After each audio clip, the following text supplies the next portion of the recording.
అదే కాదా నాడు ఉమ్మడి రాష్ట్రంలో జూపల్లి కృష్ణారావు గారు, చిన్నారెడ్డి గారు, డాక్టర్ మల్లు రవి గారు ఆనాడు కిరణ్ కుమార్ రెడ్డితో కొట్లాడి ఆనాడు అరుణమ్మ గారు కూడా మంత్రిగా పాలమూరు రంగారెడ్డి ఎత్తిపోతల ప్రాజెక్టు పూర్తి చేయాలి, 12 లక్షల ఎకరాలకు నీళ్లు ఇవ్వాలి అని కొట్లాడి జూరాల నుంచి నీళ్లు తీసుకోవాలని పాలమూరు రంగారెడ్డి ఎత్తిపోతల పథకానికి అనుమతి తీసుకొచ్చారు. 16,000 కోట్లతోని ప్రాజెక్టు మంజూరైంది.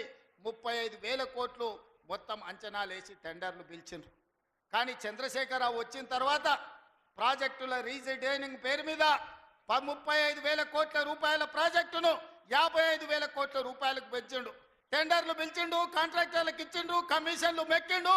జూరాల నుంచి నీళ్లు తీసుకోవాల్సిందని శ్రీశైలం బ్యాక్ వాటర్స్కు పంపించాడు.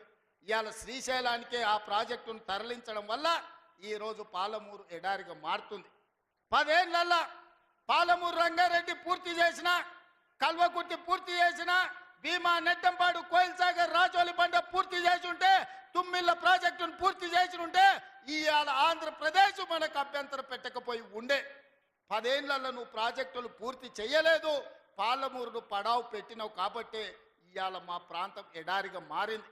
ఆనాడు 2014లో నేను కొట్లాడి తెచ్చిన మక్తల్ నారాయణపేట కొడంగల్ ప్రాజెక్టు ఒకనాడు ఉమ్మడి రాష్ట్రంలో రాజశేఖర రెడ్డి గారు ముఖ్యమంత్రి ఉన్నప్పుడు దివంగత నాయకుడు చిట్టెం నర్సిరెడ్డి గారు మొట్టమొదట ప్రస్తావించండు మక్తల్ నారాయణపేట కొడంగల్ ప్రాజెక్టు గురించి. ఆ తర్వాత వారు చనిపోయినాక దాని గురించి మాట్లాడిన వాళ్ళే లేరు. మళ్ళీ 2009లో కొడంగల్ ఎమ్మెల్యేగా నేను బాధ్యత తీసుకున్న తర్వాత ఆ కాగితాలు వెలికి తీసి నేను కొట్లాడి 2014లో ఈరోజు నా మక్తల్ నారాయణపేట కొడంగల్ ప్రాజెక్టు తీసుకొచ్చిన. ఆనాడు 1,500 కోట్ల రూపాయలతో అంచనా అయ్యింది. 1,500 కోట్ల రూపాయలతోని 1,07,000 ఎకరాలకు ప్రాజెక్టు కట్టడానికి అనుమతులు తెచ్చిన. 10 ఏళ్ళు నా మీద కక్షతోని, పాలమూరు మీద పగతోటి చంద్రశేఖరరావు ఈ ప్రాజెక్టును పక్కన పెడితే ఈరోజు నేను వచ్చిన తర్వాత తిరిగి వాటిని దుమ్ము దులిపి పనులు మొదలుపెట్టిన.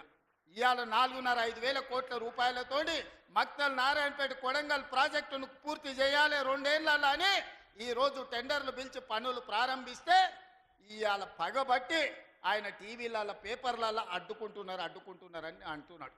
నేను అడుగుతున్న చంద్రశేఖరరావు, నువ్వు 70 ఏళ్ళు మాకు అన్యాయం జరిగింది, మా ప్రాంతం